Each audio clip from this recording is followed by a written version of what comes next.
What's happening, guys? I hope we're doing good and alright.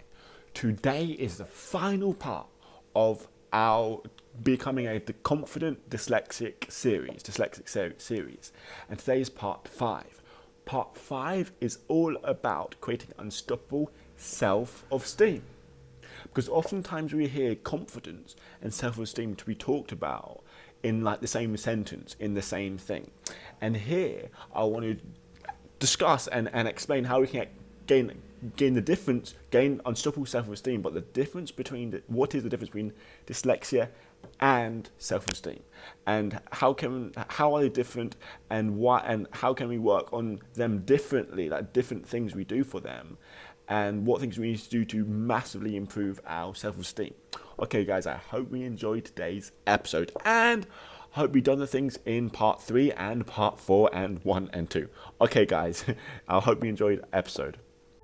So the big question is this: how can dyslexics like us create a place, a community, a tribe, where people at any stage of life can come and solve any challenge, amplify their strengths, and ultimately help them become who they were meant to be, or in other words, conquer their dyslexia? That is the question, and this show is the answer. My name's Theo Goff, and welcome to the Conquering Dyslexia podcast. So, today, how to gain unstoppable self-esteem. Now, self-esteem is incredibly important, and I could argue that it's a lot more important than confidence. Because feeling confidence is a feeling. Okay, it's an emotion. Same as feeling unconfident. It's a feeling. It's an emotion. Same as happy, sad, upset, excited. Confidence is just how you feel about yourself in that moment. And it's like confidence or unconfidence. You're either one or the other, or it's like a scale. Okay, whereabouts on the confidence level are you? How do you feel? Scale like 1 to 10. Like -10 meaning the most unconfident person ever, 10 meaning the most confident person ever. Zeros kind of in the middle. Like it's always on a spectrum. And it's feeling. And 1 hour it can be one thing, like one moment it can be one thing, the other moment it can be completely else. One moment it could be so unconfident, so shy, and then so, like at a party, so unconfident, so shy, then someone invites you to the dance floor, and then a minute later you're the most confident person ever. Something like that. It changes so rapidly, okay? And so often we can get caught up in patterns. All this is, guys, is patterns. With confidence, it's patterns of behaving over and over again with, in background, all the beliefs and everything, but it's patterns of behaving that make us feel a certain way. And then it trains us to feel that way again and again and again and again. Because like emotions are like, so I think the more often we feel emotions, the more easier it is to feel. Think of it as like a recipe. I'm not going to get too detailed in this, but of like a recipe of, okay, the language we use, what we're focusing on. Language we use, like very extreme language or very kind of soft language. What we're focusing on. So are we focusing on the negative or the positive, and how we're moving our body. Okay, or our physiology. And it's this recipe of how we do these things equal how we feel right now. Like the whole world could be burning around you, but if you focus on the right thing and you talk yourself, like actually focus, not pretend, like if you focus on the right thing, have the right language and use the right physiology, everything hell can be happening around you, but you could be happy, you could be center. Because isn't it when some bad things happen, still happy people out there because they do certain things in a certain pattern. Okay, we just got in a habit, a pattern of feeling a certain way. And what we talked about in step 3 and in step 4, 1 and 2 is 1 and 2 is kind of about explaining it so we can get crystal clear about what it is. And step 3 and 4 is really working, putting the actions, putting the graft, putting the effort to become confident. And always is changing that pattern of behavior. So that's confidence. It's a feeling. Self-esteem, you don't say, I feel low self-esteem right now. No, self-esteem is about beliefs. It's about your beliefs, about your abilities. Okay, that's all self-esteem is. So confidence is emotion, self-esteem is beliefs. And it's like, okay, for me to have high self-esteem, I have to believe in myself very highly. believe in my abilities, my abilities to do things, to act, to, you know what I mean, to accomplish certain tasks. That's self-esteem. Self-esteem is like, if you believe you can never be confident, then you have low self-esteem.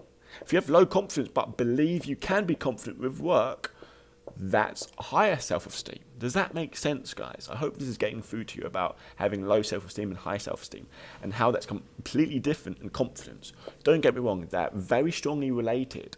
Like, with someone with low confidence has a high chance of having low self-esteem, vice versa.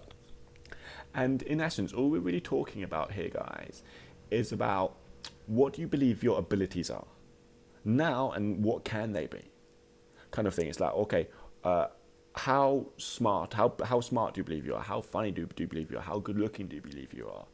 And if you answer highly on those, you would have higher self-esteem than someone who answered low on those. So this is why I would argue that self-esteem is a lot more important than confidence, because confidence comes and go for everyone. Like I said, everyone who's like most confident people ever are at times feel unconfident, but they feel the fear, do it anyway, and it changes their state, it changes their emotion. Self-esteem is not like that. Self-esteem takes a little bit more work, takes a little bit more patience with it and working on it. And one way we can talk about this, and what I really want to get down in this episode, is the concept of a growth mindset. Because there's two mindsets, there's two names. There's a fixed mindset and a growth mindset. I know you probably hear these, it's quite popular language.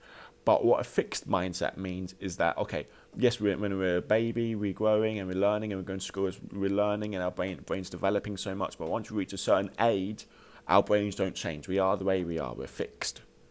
And that is completely false. In science, it's completely false. When you look at neuroplasticity and how the neurons and how the myosin and all this other stuff in the brain, about how our brain still is so adaptable later on in life.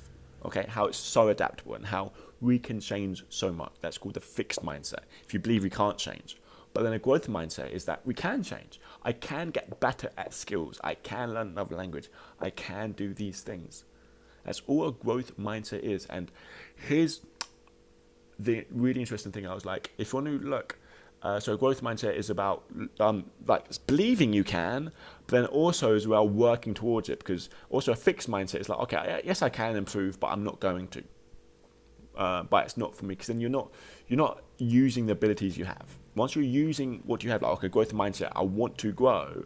And also another way of defining that is, say, we link pleasure towards the work. We link pleasure towards the actual journey of working on things that we want to improve on gaining different skills, of growing as a person. That's really definition of, really good definition of what the growth mindset is. Because when you look at, so if you get pleasure on the work, not on the achievement, because everyone wants to be confident, have high self-esteem, but if you put pleasure along the journey of taking the actions of what's necessary, if you link pleasure to that, saying, yes, I'm doing the right thing, I'm getting healthy, yes, I'm doing the right thing, I'm pushing myself, I'm saying hi to 20 random people a day to improve my confidence. You push yourself to do those sort of things, and then you feel so much pleasure because you're doing that. That's really the growth mindset, and it's where I think people need to go to really maximize life, because they'll be on this constant search of improving yourself and being happy that you're on the journey of improving yourself. Because if you're miserable on the journey and then you get there, and you're happy when you get there, that happiness don't last. You're like, oh, I'm bored, what next? We need the next thing. But instead of like being unhappy, getting something, being very happy, then being unhappy again, you could be happy throughout.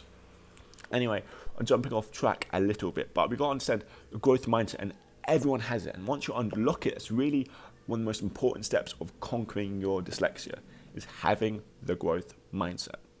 We have our growth mindset, we're developing loads, and then we got to realize, look, it's about your abilities, about working on yourself consistently.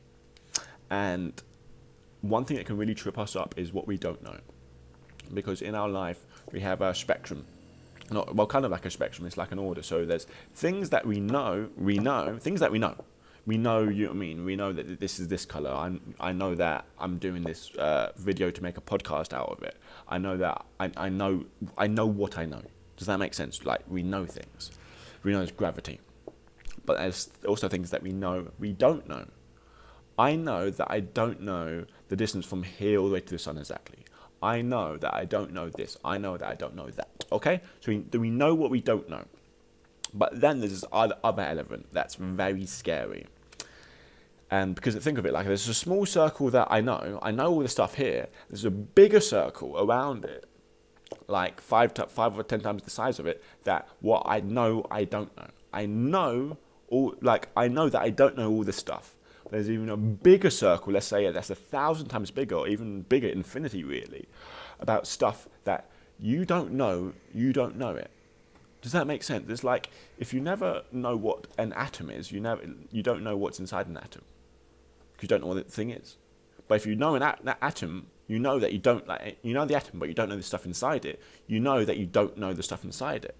So the things that we know that we don't know is stuff like our beliefs about our dyslexia. What I'm trying to move forward is that so I've got a growth mindset, but yet we still believe that we can't read, we can't write, we can't do these things, or we feel unconfident, we feel shy about it.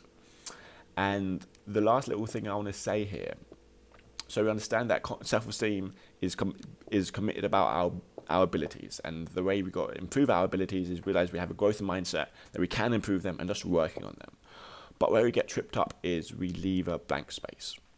I remember improving my confidence so much, and I improved everything so much, and then I didn't even think about my reading, my writing, because it was so painful in my life.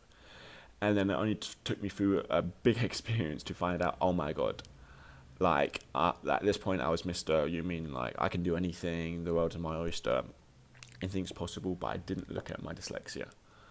And when I looked at it, I thought, oh my God, what if I could improve it? What if I could go after this thing and just smash it? And my point of saying that is that there was a massive gap, there was a massive part where I thought I was doing everything I could to improve, but yeah, I was missing an important part, my dyslexia, the things I found hard because of my dyslexia. And what we have to do is look at the things we find hard because of our dyslexia and work on being confident with them. I'm not saying work on improving them to a certain level. Yes, you can go about that. I'm just using from my experience. I went about that and I didn't get it at the level I wanted to get it as, but I got ultimately what I wanted is to feel confident in my ability.